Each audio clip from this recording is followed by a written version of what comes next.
নমস্কার, আমি সৌরদীপ অধিকারী মোদক ট্রেনার একাডেমির পক্ষ থেকে প্রথমেই সকলকে শুভ বিজয়ের আন্তরিক প্রীতি এবং শুভেচ্ছা জানাই।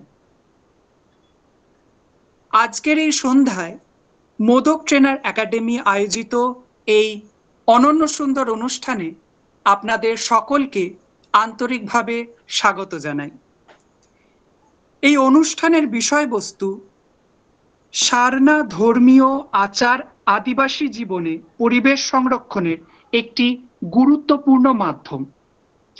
এমন সময়োপযোগী এবং গুরুত্বপূর্ণ ভাবনাকে আলোচনার পরিসরে এনে আমাদের আজকের সন্ধ্যাকে সমৃদ্ধ করার জন্য উপস্থিত রয়েছেন একজন বিশিষ্ট ব্যক্তিত্ব, মাননীয় অধ্যাপক পার্থ চক্রবর্তী মহাশয়, শ্রী চৈতন্য কলেজ হাবড়ার নৃতত্ত্ব বিভাগের অ্যাসোসিয়েট প্রফেসর। ৩ দশকেরও বেশি সময় ধরে অধ্যাপক চক্রবর্তী নৃতত্ত্ব চর্চার সঙ্গে যুক্ত থেকে সমাজ, সংস্কৃতি ও আদিবাসী জীবনের সূক্ষ্মাতিসূক্ষ্ম দিকগুলি অনুধাবন করেছেন তার সুনিপুণ গবেষণার মাধ্যমে। তিনি পশ্চিমবঙ্গ রাষ্ট্রীয় বিশ্ববিদ্যালয়, বিদ্যাসাগর বিশ্ববিদ্যালয় এবং কল্যাণী বিশ্ববিদ্যালয়ের মতো নামী প্রতিষ্ঠানগুলির সঙ্গে অতিথি অধ্যাপক হিসেবে যুক্ত থেকেছেন। ইউজিসি নেট ফেলো হিসেবে গবেষণার পরিসরে তার কাজ দেশের নৃতত্ত্ব চর্চাকে সময়ে সময়ে বিভিন্নভাবে সমৃদ্ধ করেছে। জাতীয় তথা আন্তর্জাতিক স্তরের বিভিন্ন পত্রিকায় 50টিরও বেশি প্রবন্ধে তিনি তার বিশ্লেষণাত্মক দৃষ্টিভঙ্গি তুলে ধরেছেন সুচারুরূপে। পাশাপাশি পাঠকপ্রিয় কবি হিসেবেও তিনি আমাদের সাংস্কৃতিক সত্তাকে দিয়েছেন এক নতুন সুর। তার গবেষণার মূল পরিধি ঘুরে ফিরে এসেছে সাংস্কৃতিক নৃতত্ত্ব, লোকসংস্কৃতি এবং আদিবাসী জীবনযাত্রার উপর, যা আজকের এই অনুষ্ঠানের আলোচনার বিষয়বস্তুর সঙ্গে একেবারেই সংযুক্ত। আজ আমরা শুনব কিভাবে সারনা ধর্মীয় আচার শুধু ধর্মীয় পরিমণ্ডল নয়, বরং প্রকৃতি ও পরিবেশ সংরক্ষণের এক সমৃদ্ধশালী সাংস্কৃতিক উপকরণ। এখন বিশিষ্ট অতিথি মাননীয় অধ্যাপক পার্থ চক্রবর্তী মহাশয়কে আমরা আজকে এই অনুষ্ঠানে বক্তা হিসেবে পেয়ে আন্তরিকভাবে কৃতজ্ঞ ও আনন্দিত। চলুন আজকের সন্ধ্যার এই বুদ্ধিবৃত্তিক ও সাংস্কৃতিক পরিসরকে আমরা সকলে আন্তরিক অংশগ্রহণের মাধ্যমে সাফল্যমণ্ডিত করি। সকলকে ধন্যবাদ।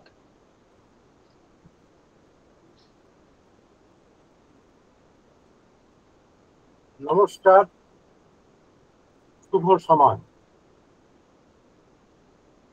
সঞ্চালক আজকে আলোচনার বিষয়বস্তু সম্পর্কে একটি পরিচয় প্রদান করেছেন এবং আমি আলোচক হিসাবে অত্যন্ত সাধারণভাবেই লোকসংস্কৃতি এবং নৃবিজ্ঞান, বিশেষত সাংস্কৃতিক নৃবিজ্ঞান চর্চা যে প্রচেষ্টা গত প্রায় 43 বছর ধরে করে যাচ্ছে এবং তার পাশাপাশি 35 বছর ধরে অধ্যাপনা এবং গবেষণার সঙ্গে যুক্ত থাকছি, সেই প্রচেষ্টার একটা ফসল হিসেবেই আজকে এই আলোচনা সভায় আপনাদের কাছে আমি আমার কিছু ভাবনার নিবেদন করছি। ইতিমধ্যেই আপনারা বিষয়বস্তু, আজকে যে আলোচনার বিষয়বস্তুর শীর্ষক সম্পর্কে অবহিত হয়েছে, সেই জায়গায় আমি আমার আলোচনা শুরু করছি।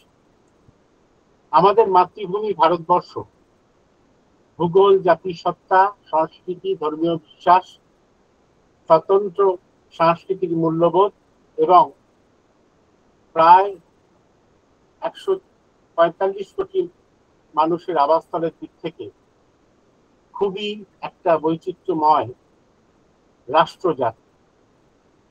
ভারতবর্ষের যে সাংস্কৃতিক প্রবাহ, সেটা অত্যন্ত বৈচিত্র্যপূর্ণ, নতুন করে বলার অপেক্ষা রাখে না। ভাষা, সংস্কৃতি, খাদ্যাভ্যাস, পোশাক, ধর্ম সবকিছুর দিক থেকেই নানা রূপের মিলন ঘটেছে আমাদের মাতৃভূমিতে। এই বৈচিত্র্যের একটা গুরুত্বপূর্ণ এবং প্রাচীনতম অংশ হলো আদিবাসী সমাজ। আদিবাসী সমাজকে আমাদের বিভিন্ন পুরাণে বলুন, মহাকাব্যে বলুন, বিভিন্ন প্রাচীন সাহিত্যে বলুন, তাদেরকে নিষাদ, কিরাত, শবর ইত্যাদি বলে অবহিত করা হয়েছে। তার একটা মূল কারণ আছে। কারণটা হচ্ছে আদিবাসীরা তারা প্রাকৃতিক পরিবেশের সঙ্গে নিবিড়ভাবে যুক্ত থেকে তাদের জীবনযাপন করেছে যুগ যুগান্তর ধরে। শুধু তাই নয়, তারা আজও তাদের ঐতিহ্য এবং সংস্কৃতিকে প্রকৃতির বুকে, প্রকৃতির আবাসস্থলে থেকে রক্ষা করার চেষ্টা করে চলেছেন। যদিও সময়ের সঙ্গে সঙ্গে শিল্পায়ন এবং নগরায়নের প্রভাব তাদের উপর পড়েছে, তৎসত্ত্বেও দেখা যাচ্ছে পরম্পরাগতভাবে তারা চেষ্টা করে চলেছেন প্রকৃতির অন্তঃস্থলে থেকে তাদের জীবনযাত্রার সংরক্ষণ এবং প্রকৃতির সঙ্গে নির্দিষ্ট অভিযোজনের মধ্য দিয়ে তাদের জীবন ও সংস্কৃতিকে রক্ষা করার প্রয়াস। ভারতে আনুমানিক 700-র বেশি আদিবাসী গোষ্ঠী আছে এবং যদি আমরা ভৌগোলিক অঞ্চল বিচার করি তাহলে দেখতে পাবো যে ভারতবর্ষ আদিবাসীদের যে বাসস্থান বা আদি বাসস্থান হিসেবে চিহ্নিত করা যায়, সে সমস্ত ক্ষেত্রে ভারতবর্ষে কয়েকটি ভৌগোলিক অঞ্চলকে আমরা অঞ্চলে বিভক্ত করতে পারি আদিবাসী বাসস্থানের নিরিখে। কিরকম? আমি জাস্ট একটু উদাহরণ দিচ্ছি এই কারণে যে বলতে পারেন এটা অবতারণিকা।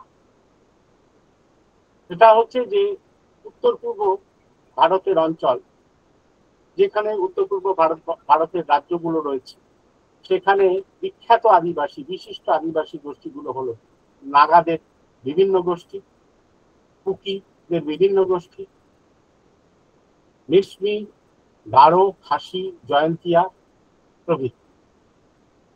আবার মধ্য ভারত, পূর্ব ভারত রয়েছে, যেখানে দেখা যাচ্ছে যে সাঁওতাল, মুন্ডা, ওঁরাও, ভূমিজ, কোন্ড, ভিল এবং আরো অনেক আদিবাসী যেমন পিটজিয়া প্রভৃতি রয়েছে, অসুর। আবার পশ্চিম ভারতে রয়েছে মিনা, ভিল প্রভৃতি আদিবাসী। দক্ষিণ ভারতের বিখ্যাত আদিবাসীর মধ্যে চেঞ্চু, টোডা, নীলগিরি পর্বতে যেখানে উটকামন বলি, উটি, যেখানে একটি পর্যটন ক্ষেত্র হিসেবে অনেক বেশি পরিমাণে আমাদের কাছে প্রতিভাত, সেখানে বিখ্যাত আদিবাসী গোষ্ঠী যারা মূলত বহু বিবাহ, বিশেষত যাকে আমরা বলবো পলিয়েন্ড্রি, বহুপতি বিবাহ করে থাকে। এখনো পর্যন্ত পারম্পরিক ভাবে বহুপতি বিবাহের বিষয়টা তাদের ভেতর রয়েছে। এই টোডা আদিবাসী গোষ্ঠী। এছাড়া রয়েছে বাইসন হিল রেড্ডি, পোয়া প্রভৃতি। এখন আমাদের আলোচনাটা মূলত কেন্দ্রীভূত থাকবে, এছাড়াও উত্তরাখণ্ডের কথা আমি ওইভাবে বললাম না, সেখানেও রয়েছে খাসা আদিবাসী গোষ্ঠী, সেখানে রয়েছে কিন্নর আদিবাসী গোষ্ঠী, এই সমস্ত বিশিষ্ট আদিবাসী গোষ্ঠী রয়েছে। এবং আদিবাসী জীবন যেটা হলো যে এদের জীবনটা প্রকৃতি নির্ভর। বন, পাহাড়, নদী তাদের জীবিকার উৎস এবং জীবনের অংশ। কৃষিকার্য বলুন, শিকার বলুন, সংগ্রহ ভিত্তিক জীবিকা বলুন, মৎস্য শিকার বলুন, বিভিন্ন বনজ দ্রব্য সংগ্রহ বলুন, এছাড়া একটা গুরুত্বপূর্ণ বিষয় যাকে স্থানান্তর কৃষিকার্য বলি উত্তর পূর্ব ভারতবর্ষে, যাকে আমরা চিহ্নিত করি ঝুম চাষ হিসাবে। এবং তাদের জীবন মূলত সামাজিক গঠন মূলত আত্মীয়তা নির্ভর। একটি আদিবাসী গ্রামে গেলে যদি সেই গ্রামের প্রতিটি পরিবারের যদি আমরা বংশলতি বা জিনিওলজি জানি, তাহলে দেখব সেই সমস্ত গ্রামের সমস্ত অধিবাসী পরস্পরের সঙ্গে কোনো না কোনো ভাবে পারম্পরিকভাবে আত্মীয়তার সূত্রে আবদ্ধ। এবং তাদের আদিবাসীদের একটা মৌলিক সামাজিক সংগঠনের একক আছে, মৌলিক একক, এটাকে আমরা এক কথায় বলবো ক্ল্যান। অনেকে কুল বলছেন, কিন্তু কুল মূলত হিন্দু সমাজে ব্যবহৃত হয়, ক্ল্যান। এবং সেখানে এই ক্ল্যানগুলোর এক একটা টোটেম, টোটেম হচ্ছে পরিবেশের বিভিন্ন উপাদানগুলো, প্রাণী বলুন, উদ্ভিদ বলুন, ইত্যাদি ইত্যাদি। যেমন একটা উদাহরণস্বরূপ বলি, ওরা ওদের একটা টোটেমের নাম, অর্থাৎ একটা ক্ল্যানের যে টোটেম, ক্ল্যানের নাম হচ্ছে লাকড়া। লাকড়া টোটেম হচ্ছে বাঘ। টোটেমের একটা বিশেষ বৈশিষ্ট্য রয়েছে, এটা একটু উল্লেখ করা এই প্রসঙ্গে দরকার, যে আদিবাসীরা কখনোই তাদের যে ক্ল্যানগুলো যে নির্দিষ্ট টোটেম আছে, সেই ক্ল্যানের মানুষ, ধরুন ওদের একটি ক্ল্যানের কথা বললাম লাকড়া যারা সদস্য, তারা কিন্তু প্রজন্ম থেকে প্রজন্মে বাঘ শিকার করে না বা বাঘ হত্যা করে না, কারণ তাদেরকে ক্ল্যানের দেবতা হিসেবে বাঘকে তারা দেখে, এইরকম বলা যায়। ফলে সেই জায়গা থেকেও কিন্তু এরকম গাছেরও টোটেম আছে। গাছ, সব উদাহরণ আমি দিলে মূল আলোচনার সময় পরিসরটা সীমিত হয়ে যাবে। সেই গাছের ফল, গাছের পাতা বা গাছকে ধ্বংস করে না তারা, সেই টোটেম। ফলে সেই জায়গা থেকে এইভাবেও কিন্তু পরিবেশ সংরক্ষণের একটা আদি সঞ্চারিত প্রথা, সেটা কিন্তু আদিবাসী জীবনে বর্তমান। এবং যেহেতু আদিবাসীদের ধর্ম বিশ্বাস মূলত প্রকৃতি নির্ভর, সেখানে দেখা যাচ্ছে যে প্রকৃতির বুকেই তাদের বিভিন্ন উৎসব, বিভিন্ন দেবতার পুজো, এগুলো সবই হয়ে থাকে। আবদ্ধ প্রকোষ্ঠের মধ্যে কিন্তু এগুলো হয়। যদিও আদিবাসী জীবনের আধুনিকতার ছোঁয়ায় নানা পরিবর্তন এসেছে এবং নানা সমস্যায় তারা জর্জরিত হয়েছে, যেমন তাদের আদি বাসস্থান বন, পাহাড়, জঙ্গল, এগুলো তারা হারিয়ে ফেলছে আস্তে আস্তে উন্নয়নের কারণে। বাস্তুচ্যুতি হচ্ছে, তাদের শিক্ষার অভাব রয়েছে, দারিদ্র্য রয়েছে, সমাজের মূল স্রোতে তাদের অবহেলা রয়েছে। তবুও তাদের ঐক্য,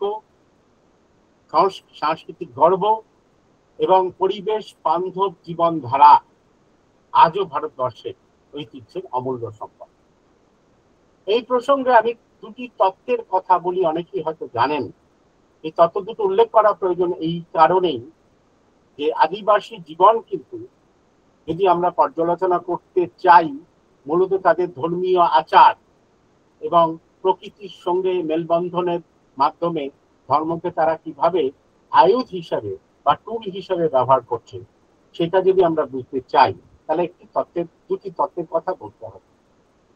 একটা হচ্ছে এনভায়রনমেন্টাল ডিটারমিনিজম, পরিবেশ নির্ণয়বাদ। এখানে বলা হচ্ছে মানুষের জীবনযাপন, সংস্কৃতি, অর্থনীতি ও সমাজ ব্যবস্থা অনেকাংশে নির্ভর করছে তার ভৌগোলিক ও প্রাকৃতিক পরিবেশের উপর। অর্থাৎ মানুষ যেখানে বাস করে সেই অঞ্চলের জলবায়ু, ভূমিরূপ, উদ্ভিদ জগৎ, বৃষ্টি বা নদী প্রবাহ ইত্যাদি প্রাকৃতিক ঘটনা সমূহ তাদের জীবনধারাকে গড়ে তোলে।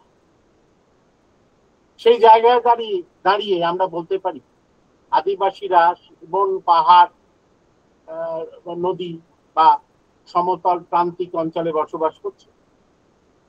সেই হেতু তাদের জীবন সরাসরি প্রকৃতির সঙ্গে যুক্ত। তাদের খাদ্য, পোশাক, বাসস্থান, এমনকি ধর্ম ও সংস্কারও স্থানীয় পরিবেশের উপর নির্ভরশীল হয়ে পড়ছে। যেমন সাঁওতাল, মুন্ডা ওরাও মধ্য ভারত, পূর্ব ভারতে যে আদিবাসী গোষ্ঠীগুলো আছে তাদের আচার অনুষ্ঠানে গাছ, নদী, সূর্য, চাঁদ ও পাহাড়কে দেবতা রূপে মানে।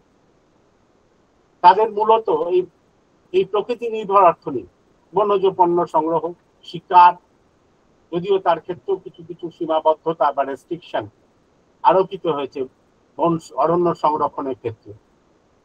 এবং ঝুম চাষের কথা ভাবুন, ঝুম চাষের ক্ষেত্রেও পাহাড়ের ঢালে যে অরণ্য তাকে কেটে সেখানে সেই অরণ্য পুড়িয়ে সার তৈরি করে ঝুম চাষ করছে। সেই জন্য দেখা যাচ্ছে পরিবেশের উপর তারা একদিক থেকে নির্ভরশীল হচ্ছে। তবে আধুনিক যুগে এই পরিবেশ নির্ণয়বাদ একমাত্র সত্য হিসেবে মানা হয়নি। আদিবাসীরাও পরিবেশের সঙ্গে অভিযোজিত হয়ে নিজের সংস্কৃতি এবং জীবন পদ্ধতিকে বিকশিত করছে। এটাকে আমরা এক কথায় বলতে পারি সম্ভাবনাবাদ, এনভায়রনমেন্টাল পসিবিলিজম, পরিবেশীয় সম্ভাবনাবাদ। সেটা সেই তত্ত্ব কি বলছে? বলছে প্রকৃতি বা পরিবেশ মানুষকে সীমাবদ্ধ করে না, বরং মানুষ নিজের জ্ঞান, প্রযুক্তি এবং শ্রম দিয়ে পরিবেশকে নিজের অনুকূলে গড়ে নিতে পারে। অর্থাৎ সেই জায়গায় দাঁড়িয়ে মানুষ প্রকৃতিকে নিয়ন্ত্রণ করছে, তার উন্নয়নের জন্য অভিযোজন ঘটিয়ে নিয়ন্ত্রণ করছে। তার কুফলও যেমন আছে, কুফল আমরা লক্ষ্য করছি। হ্যাঁ, অতি সাম্প্রতিক কয়েকদিন আগেই উত্তরবঙ্গে যে বন্যা ঘটেছে সেটা কিন্তু মানুষের উন্নয়নের একটা কুফল।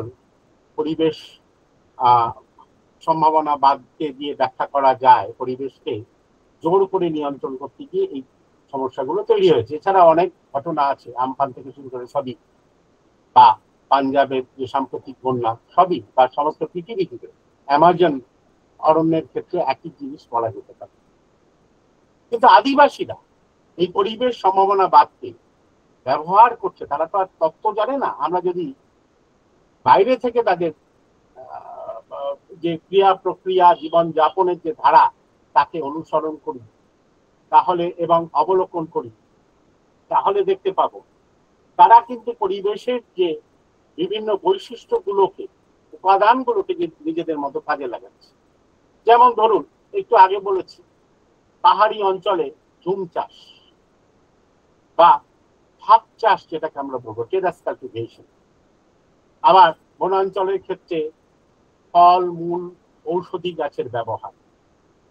নদী বা জলাশয়কে কেন্দ্র করে মৎস্য চাষ এবং মৎস্য চাষের কারণেই জলসম্পদ সংরক্ষণের প্রচেষ্টা। এই দৃষ্টিকোণ থেকে আমরা দেখতে পারি যে আদিবাসীরা পরিবেশগত সম্ভাবনাবাদের বাস্তব প্রয়োগ ঘটিয়েছে। তারা প্রকৃতিকে ধ্বংস না করে তার সম্ভাবনাকে কাজে লাগিয়ে বেঁচে থাকার পথ খুঁজে নিয়েছে। সভ্যতার বিকাশের সঙ্গে সঙ্গে পাল্লা দিয়ে বাড়ছে নগরায়ন, যার জন্য নির্বিচারে বৃক্ষচ্ছেদন হচ্ছে, গাছের সংখ্যা দিন দিন কমছে, পরিবেশের ভারসাম্য বিঘ্নিত হচ্ছে। এটা আমরা সবাই জানি। অবাঞ্ছিত বৃক্ষচ্ছেদন বন্ধ এবং নতুন করে বৃক্ষরোপণের জন্য একাধিক কর্মসূচি পালন করছে সরকারি এবং বেসরকারি স্তরে, এবং সচেতনতা বৃদ্ধির কাজও চলছে। কিন্তু আদিবাসী জনজাতির মানুষদের কখনো এই বিষয়ে সচেতন করতে হয়নি। পরিবেশ সচেতনতা আদিবাসী সমাজে জড়িয়ে আছে পরম্পরাগতভাবে। আদিবাসীরা প্রকৃতির সন্তান, এই সামাজিক পরিচয় নিয়ে বেঁচে থাকতে তারা গর্বিত বোধ করে। তারা প্রকৃতির ওপর নির্ভরশীল হওয়ার কারণে তারা প্রকৃতির পুজো করে। বিশ্বায়নের যুগেও ছোটনাগপুর মালভূমি অঞ্চলে আদিবাসী জনগোষ্ঠীগুলির মানুষ নিজস্ব পদ্ধতিতে চাষাবাদ এখনো করে চলেছে। তাতে কতটা লাভ হলো কতটা লোকসান হলো সেই বিষয়ের থেকেও তারা তাদের জমি, তাদের প্রকৃতিকে বাঁচিয়ে রাখার প্রচেষ্টাকে অব্যাহত রেখেছে। তারা রাসায়নিক সারের পরিবর্তে এখনো জৈব সার দিয়ে কৃষি কার্যের উপর জোর দেয়। আদিবাসী জনগোষ্ঠীর মানুষজন ছোটনাগপুর মালভূমি অঞ্চলে যেটা দেখা গেছে, পরিবেশ দূষণ সৃষ্টিকারী ইউক্যালিপটাস গাছকে বর্জন করেছে। তারা জানে যে ইউক্যালিপটাস গাছ যদি রোপণ করা হয় তাহলে পরিবেশের ভারসাম্য হারিয়ে যাচ্ছে। কারণ এই গাছে পাখি বাসা বাঁধে না, গাছের নিচে ঘাস জন্মায় না। এই জন্যই তারা ইউক্যালিপটাস গাছকে বর্জন করে। পরবর্তীকালে বৈজ্ঞানিক দৃষ্টিকোণ থেকে দেখা গেছে যে ইউক্যালিপটাস গাছের বিস্তারের ফলে ব্যাপক হারে স্থানীয় পরিবেশের অবক্ষয় ঘটছে। তা আমরা অনেকেই জানি। এর ফলে একদিকে জলস্তর যেমন নেমে যাচ্ছে, মাটিতে ঘাস না জন্মানোর জন্য ভূমিক্ষয় অবধারিতভাবে ঘটছে। ফলে আদিবাসী গোষ্ঠীর মানুষেরা আগে বা এখনো চেষ্টা করে মহুয়া গাছের রক্ষণাবেক্ষণ করতে। এই গাছ থেকে তাদের যেমন আয়ও হয়, ভূমি বান্ধব বা পরিবেশ বান্ধব হিসেবেও এই গাছকে তারা মনে করছে। এই দৃষ্টিকোণ থেকে আদিবাসীদের পরিবেশ সম্পর্কিত জ্ঞানাত্মক বোধ বা কগনিশন সেটা প্রকাশিত হয় বলে যারা আদিবাসী নিয়ে গবেষণা করেন বা সাংস্কৃতিক নৃবিজ্ঞানীরা তারা সেটা মনে করেন। দেবতারা আবাস হিসাবে আদিবাসী সম্প্রদায়ের জাদু ধর্মীয় বিশ্বাস তাদের প্রাকৃতিক আবাসস্থলে উদ্ভিদের সংরক্ষণের ক্ষেত্রে প্রণোদিত করে বা মোটিভেট করে থাকে। প্রতিটি আদিবাসী গ্রামে কিছুটা বনাঞ্চল রয়েছে তার সংলগ্ন, এবং সেখানে দেখা যাচ্ছে যে পবিত্র কুঞ্জ সংরক্ষণ করে রাখে। পবিত্র কুঞ্জ, সেক্রেট গ্রোভ, এই কথাটা আপনারা শুনেছেন। এই বিষয়টা সম্বন্ধে আপনারা জানেন, আমি বিস্তারিত করব না। এছাড়াও দেখা যাচ্ছে বিভিন্ন উৎসবের ক্ষেত্রে, যেমন করম পরব বলুন, ছাতা পরব বলুন, ঈদ পরব বলুন, বাহা বা সরহুল পরব বলুন, সব উৎসবের মধ্য দিয়ে পরিবেশ এবং উদ্ভিদ সংরক্ষণের প্রতীকী প্রপঞ্চ, ন্যাচারাল ফেনোমেনন, যাকে আমরা এক কথায় বলবো প্রকৃতি প্রপঞ্চ আদিবাসী সমাজকে মহিমান্বিত করেছে। ঐতিহ্যগত জ্ঞানের প্রয়োগের ক্ষেত্রে দেখা যায় যে আমি আগেই উল্লেখ করেছি যে টোটেম বা ক্ল্যানের যে দেবতা, তার উপস্থিতি, তার সংরক্ষণ, তার বৃদ্ধি বা তাকে বাঁচিয়ে রাখার যে অদম্য প্রচেষ্টা, সেটাও কিন্তু পরিবেশ সংরক্ষণ ভাবনার দ্যোতক। এছাড়াও দেখা যাচ্ছে যে বিভিন্ন যে হার্বাল মেডিসিন, আয়ুর্বেদিক ঔষধি, বিভিন্ন প্রত্যন্ত আদিবাসী অঞ্চল, বিশেষত হিমালয়ের পার্বত্য অঞ্চলে যে আদিবাসীরা থাকে, অথবা উত্তর পূর্ব ভারতবর্ষ, এবং কিছু কিছু ক্ষেত্রে মধ্য এবং পূর্ব ভারতের বনাঞ্চলে বসবাসকারী আদিবাসী অঞ্চলগুলোর ভেতরেও এমন কিছু ভেষজ উদ্ভিদ আছে যার থেকে ওষুধ তৈরি করা হচ্ছে, এবং বিভিন্ন কোম্পানিগুলো, আপনারা নতুন করে বলার কিছু নেই, এই গাছগুলি পেটেন্ট দিয়ে তারা ওষুধ তৈরি করছে এবং বাজারে বিক্রি করছে। এবং আরেকটা বিষয়, সেখানে দাঁড়িয়ে একদিকে উন্নয়ন, আদিবাসী আবাসস্থলের যে সম্পদ রয়েছে, প্রাকৃতিক সম্পদ, ন্যাচারাল রিসোর্স, তাকে প্রযুক্তির সাহায্যে দেখা যাচ্ছে যে বিভিন্ন কোম্পানিগুলো, কর্পোরেট গুলো বা অন্যান্য যে কোম্পানিগুলো, সেগুলি প্রযুক্তির সাহায্যে একেবারে মানুষের উপযোগী, ব্যবহারের উপযোগী পণ্যে রূপান্তরিত করার মতো কিছু, ওষুধই হোক অন্যান্য ক্ষেত্রেই হোক না কেন, বাজারি অর্থনীতিকে বাঁচিয়ে রাখছে বা প্রচেষ্টা অব্যাহত রাখছে।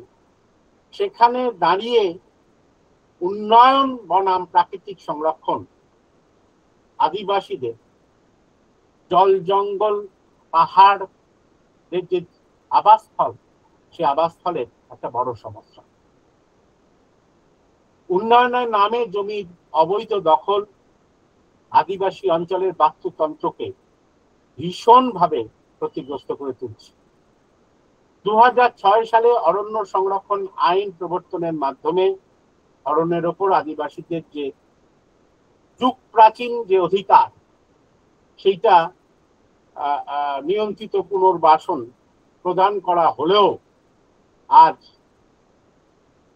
বাজারি অর্থনীতি এবং তার যারা শরিক আছেন সেই সমস্ত সংস্থার দাপট আদিবাসী প্রাকৃতিক আবাসস্থলকে অনেক ক্ষেত্রে বিপন্ন করছে, চ্যালেঞ্জের মুখে ফেলছে। আমাদের দেশে প্রায় 10 কোটি 40 লক্ষ মতো আদিবাসী জনজাতি বসবাস। এখন তো আদিবাসী বলছে না, এখন ইংরাজিতে ট্রাইব কথাটাকে ব্যবহার করা হচ্ছে না, ইন্ডিজেনাস পিপল বলে উল্লেখ করা হচ্ছে, জনজাতি বলে উল্লেখ করা হচ্ছে। তাদের নিজস্ব আচার অনুষ্ঠান, সাংস্কৃতিক রীতিনীতি, ধর্মীয় বিশ্বাস এবং মূল্যবোধ ব্যবস্থা, তাকে কেন্দ্র করেই, সেগুলোকে কেন্দ্র করেই তারা তাদের জীবনযাপন করে। ব্রিটিশ আমল থেকেই বা তারও কিছু আগে থেকে হিন্দু ধর্মের প্রভাব তাদের মধ্যে পড়েছে এবং খ্রিস্টান ধর্মের প্রভাব পড়েছে।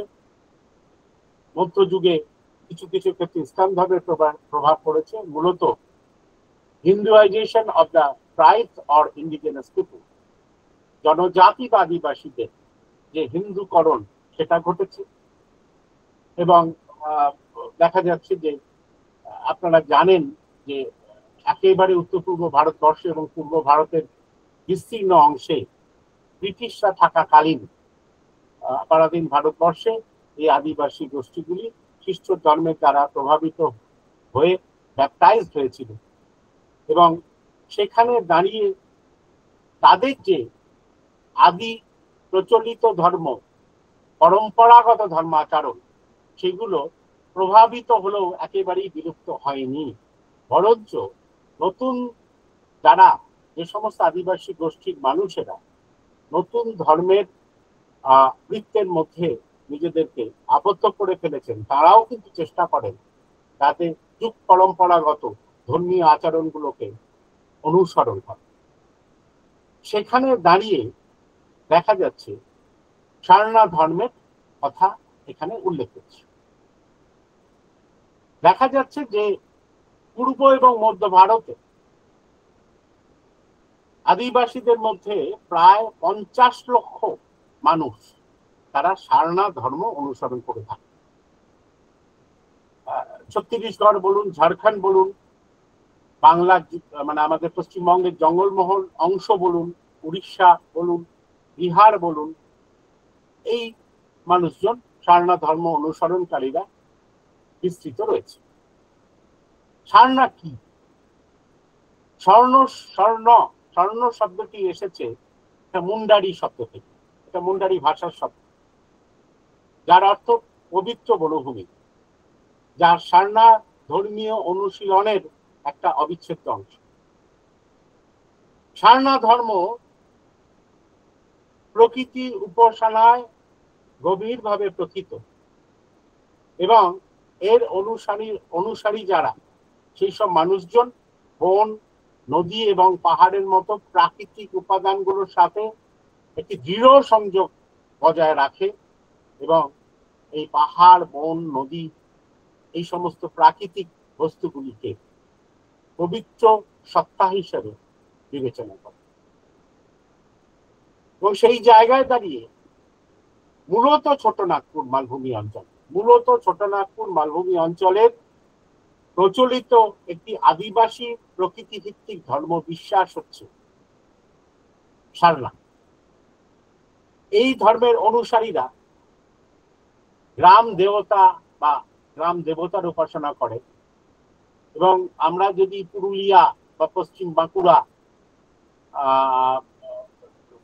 এই সমস্ত অংশে যাই বা পশ্চিম মেদিনীপুরে, সেখানে গরাম দেবতার পুজো হয়। এই গরাম দেবতা মূলত এই গ্রাম দেবতা। এবং সারনা পবিত্র বনভূমি, যাকে এক কথায় আমরা পবিত্র কুঞ্জের অংশ বলবো, পবিত্র কুঞ্জ যেটা আদিবাসী গ্রামের সঙ্গে সংশ্লিষ্ট অবস্থায় থাকে, সেই পবিত্র বনকুঞ্জের এই সারনা বনভূমিতে, সারনা পবিত্র স্থানে তারা পুজো করে তাদের প্রকৃতি দেবতা। আমি সব নাম টাম করছি না। সিংমঙা মুন্ডাদের ক্ষেত্রে ধরুন, পিলচু হারাম, পিলচু বুড়ি সাঁওতালদের ক্ষেত্রে এই সমস্ত দেবতা আছে, তাদের পুজোটা হয়। এবং সবচেয়ে বড় কথা, সারনা ধর্মাচরণকারীদের কোনো নিজস্ব ধর্মগ্রন্থ নেই। ওরাল ট্র্যাডিশন, মৌখিক ঐতিহ্য এবং রীতিনীতির মাধ্যমে এটি প্রচলিত হয়। প্রজন্ম থেকে প্রজন্মের মধ্যে এই মৌখিক ঐতিহ্য ও রীতিনীতি সঞ্চারিত হয়ে আসছে। সেখানে দেখা যাচ্ছে যে সারনা যে পবিত্র বনভূমি, সেই বনভূমির অধিকার গ্রামগতভাবে এবং সেই জায়গায় দাঁড়িয়ে বিভিন্ন আদিবাসী যে গোষ্ঠী এই ছোটনাগপুর মালভূমি অঞ্চলে সারনা ধর্ম অনুসরণকারী হিসেবে চিহ্নিত হয়, যেমন মুন্ডা বলুন, ভূমিজ আদিবাসী বলুন, খাড়িয়া বলুন, সাঁওতাল বলুন, হো বলুন, পুরখু বলুন, বিজিয়া বলুন, তাদের অধিকারে থাকে এই পবিত্র বনভূমি। এবং এই পবিত্র বনভূমি সারনা স্থানে কোনো ধরনের টিকু বলে, যারা আগে সেই সাঁওতাল বিদ্রোহ যারা করেছেন, টিকুর কথাটা জানেন, বহিরাগত, তাদের প্রবেশের অধিকার নেই। এবং সেখানে দাঁড়িয়ে সারনা ধর্মের মূল বিশ্বাস যেগুলো হচ্ছে, প্রথম হচ্ছে প্রকৃতি ঈশ্বর। সেই জায়গায় দাঁড়িয়ে প্রকৃতির বিভিন্ন উপাদানগুলো, গাছ বলুন, নদী বলুন, পাহাড়, সূর্য, চাঁদ, বাতাসে তারা দেবতার উপস্থিতি অনুভব করে।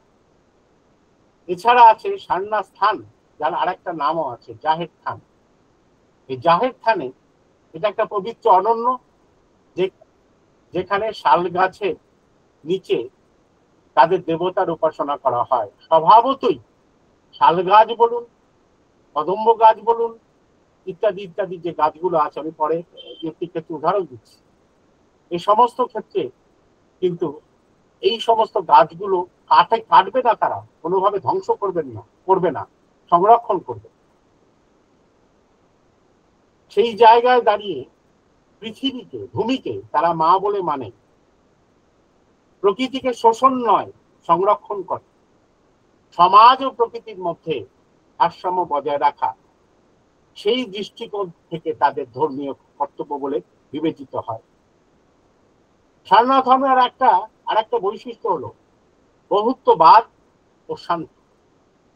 সারনা ধর্মে হিংসা বা ধর্মান্তরে কোনো বিষয় নেই।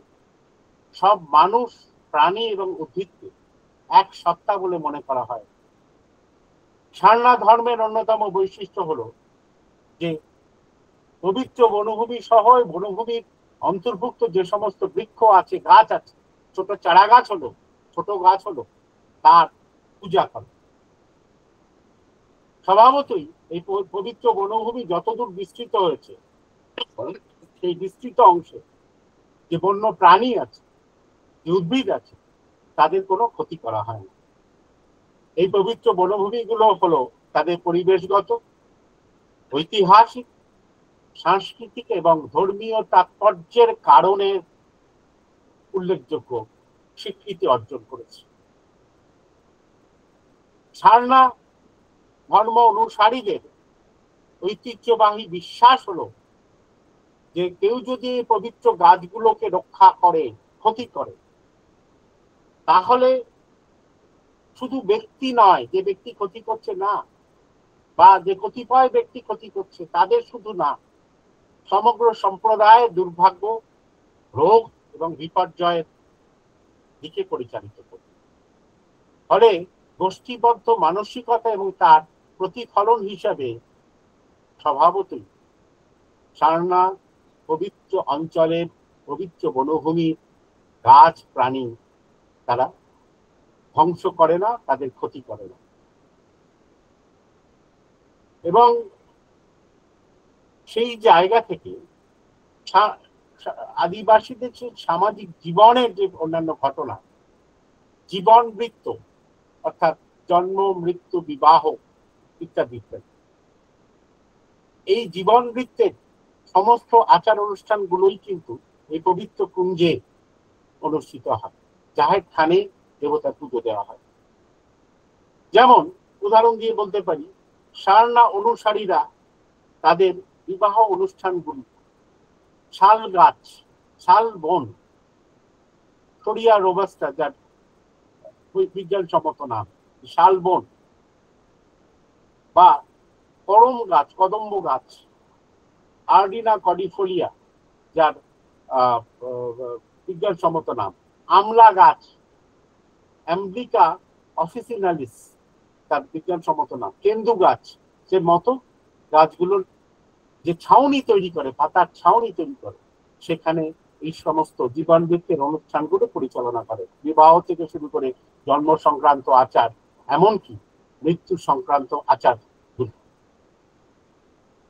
এবং এছাড়াও যে শাল পাতা আনুষ্ঠানিক পুজোর জন্য ব্যবহার করা হয়, শুধু তাই নয়, পাতার কাপ এবং থালা, এই সমস্তগুলো বাজারিকরণ করা হয়ে থাকে তাদের জীবিকার কারণে। কেন্দু পাতা তারা তোলে, এটা আপনারা জানেন, বিড়ি উৎপাদন হয়। প্রতিটি পবিত্র যে উদ্ভিদ বা বৃক্ষ বা গাছ আছে, তাদেরকে কেন্দ্র করে আলাদা আলাদা বিশ্বাস সারনা ধর্ম অনুসরণকারীদের রয়েছে। যেমন আম গাছ, আম গাছ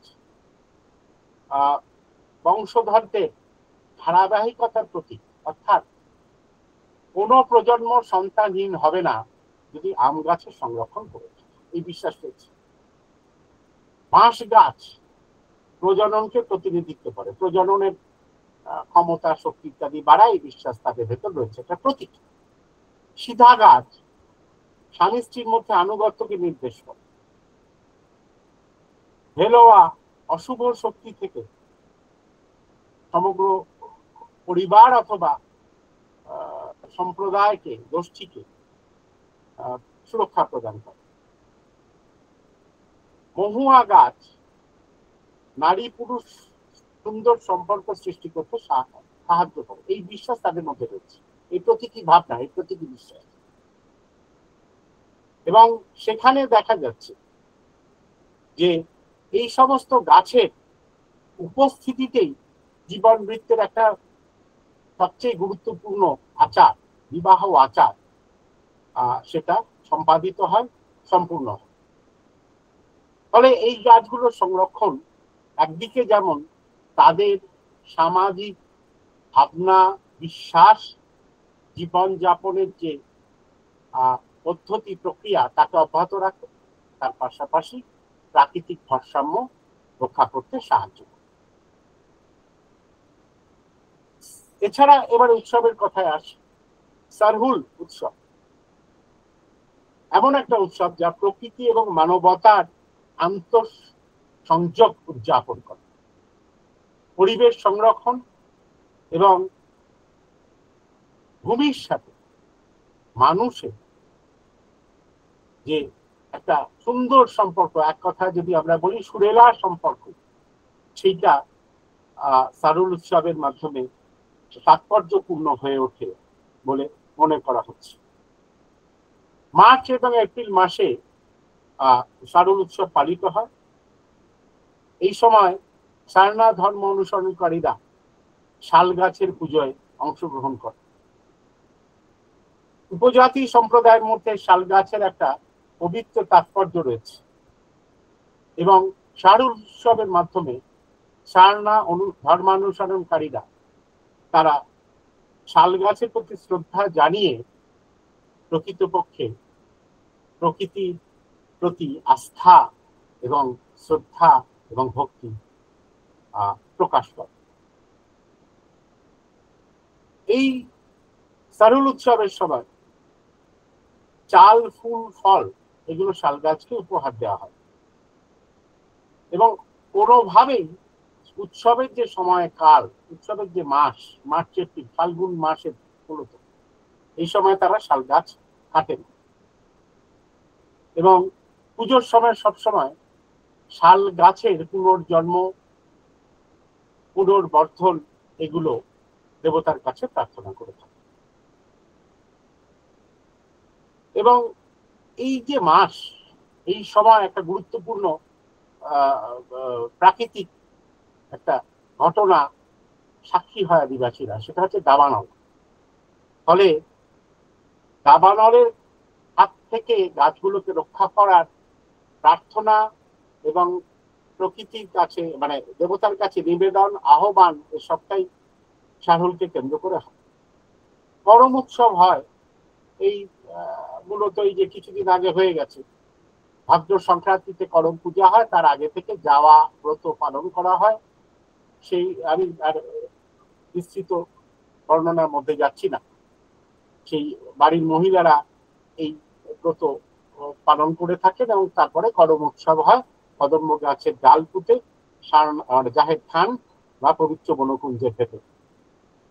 এই উৎসবের মূল লক্ষ্য হলো কৃষি উৎপাদন বৃদ্ধি করা এবং ভারতের মধ্য এবং পূর্বাঞ্চলে সারনা অনুসরণকারী যারা আছে তাদের বৃক্ষ পূজার একটি বিশিষ্ট উদাহরণ করম পূজা। এবং কদম্ব গাছের ডাল পুঁতে আমি আগেই বললাম এই করম পুজো করা হয়ে থাকে। ফলে এই জায়গায় দাঁড়িয়ে দেখা যাচ্ছে যে কদম্ব গাছের সংরক্ষণ এবং পুনরুৎপাদনের ক্ষেত্রে প্রতীকী প্রকাশ হচ্ছে করম পুজো। এছাড়াও দেখা যাচ্ছে যে আরো কিছু কিছু পুজো রয়েছে, বাহা উৎসবের কথা বলা হয়েছে, সেগুলো আমি আর অত বিস্তৃত ভাবে যাচ্ছি না, যেখানেও কিন্তু ফুল সংরক্ষণ একটা গুরুত্বপূর্ণ বিষয়। শাল গাছের ফুল বলুন, মহুয়া গাছের ফুল বলুন, এগুলোর সংরক্ষণের একটা প্রতীকী তাৎপর্য বাহা উৎসবের মধ্য দিয়ে প্রকাশিত হচ্ছে। যে এই সময় ফাল্গুন মাসে মূলত সারনা অনুসরণকারীরা বন থেকে শুকনো কাঠ, পাতা সংগ্রহ করে এবং এই সময় দাবানলের ঝুঁকি বেশি থাকে। ফলে বনের ভেতরে শুকনো কাঠ, পাতা সংগ্রহের মধ্য দিয়ে জ্বালানি বোঝা হ্রাস করা একটি আচারগত প্রথা সারনা অনুসরণকারী। ফলে সেই জায়গায় দাঁড়িয়ে তারা চেষ্টা করে দাবানলকে আটকে রাখা, প্রতিরোধ করার তাদের প্রচলিত প্রথা হিসেবে।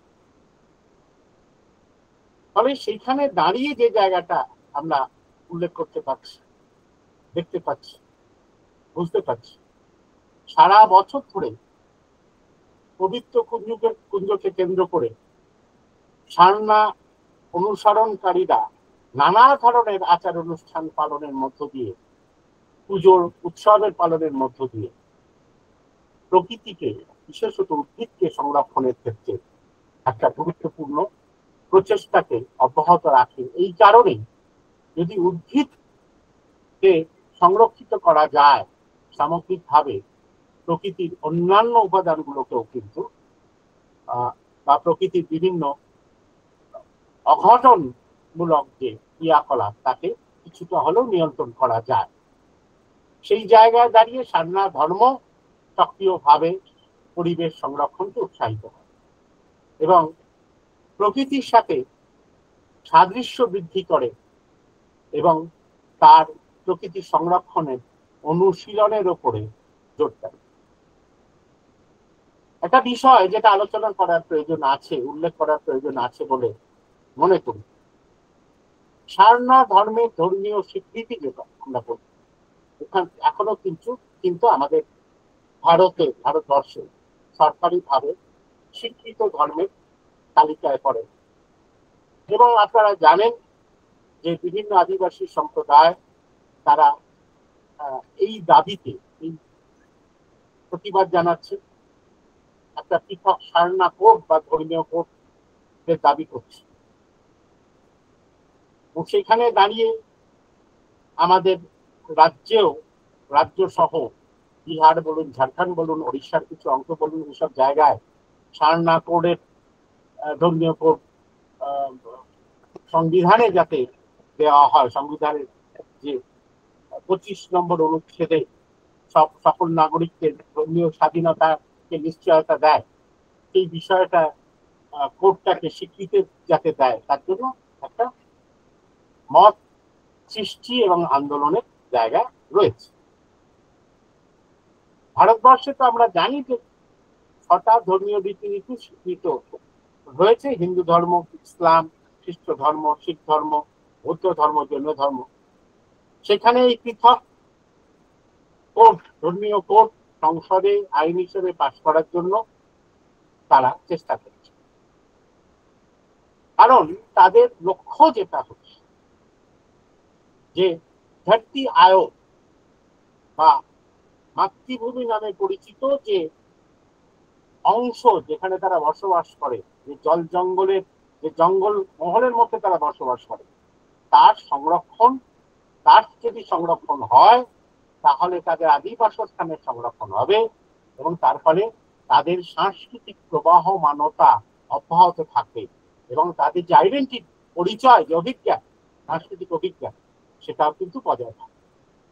এবং শুধু তাই নয়, দেখা যাচ্ছে তাদের যে উৎসব এবং অনুষ্ঠান সারনাথ ধর্ম অনুসারীদের, সেটার একটা নির্দিষ্ট কৃষি ক্যালেন্ডার বা প্রাকৃতিক চক্রকে ঘিরে আবর্তিত হয় এবং সেখানে স্বভাবতই প্রকৃতি সংরক্ষণের দৃষ্টিভঙ্গি থেকে বন সংরক্ষণের উপর জোর দেওয়া হয়, গাছ এবং পাহাড়ের পুজো করা হয়, যেটা আমরা ইতিমধ্যে উল্লেখ করেছি।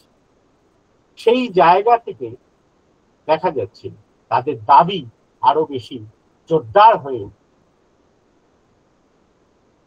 আমরা জানি না আগামী দিনে সারনাথ ধর্মীয় কোড স্বীকৃত হবে কিনা।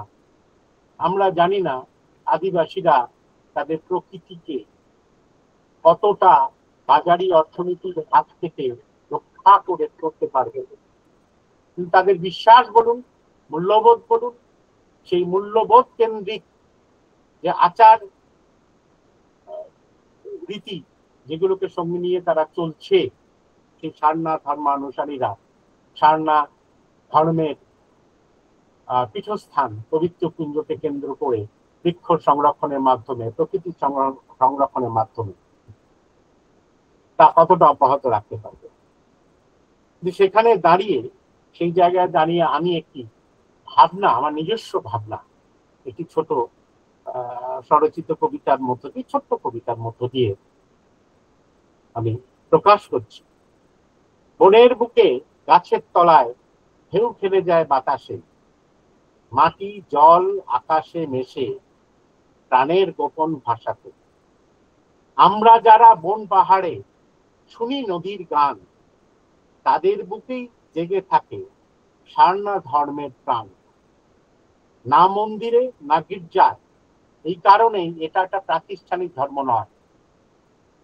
হিন্দুকরণই হোক আর ব্যাপটাইজেশন হোক, খ্রিস্ট ধর্মীয়করণ হোক, সারনা জঙ্গলের ধর্ম। না মন্দিরে না গির্জায়, প্রার্থনা হয় জঙ্গলে, গাছের ছায়ায় জপমালা, মাটির গন্ধে অনলে। তুমি বলো ধর্ম কোথায়? তুমি মানে আমরা যারা আদিবাসী নই, যারা প্রাতিষ্ঠানিক ধর্মের অনুসারী, সেই মানুষগুলো, সমাজের মূল স্রোতের মানুষগুলো, তারা বলছে তুমি বলো ধর্ম কোথায়?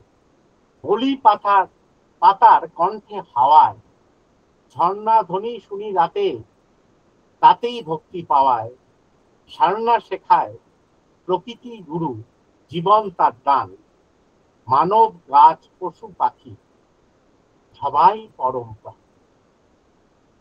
সেখানে দাঁড়িয়ে পরিশেষে একটা কথা বলি, যে ভারতের আদিবাসী জীবন কেবলমাত্র সংস্কৃতি নয়, যাকে আমরা কালচারাল ম্যানিফেস্টেশন বলি, শুধু এটা প্রকৃতি এবং মানবতার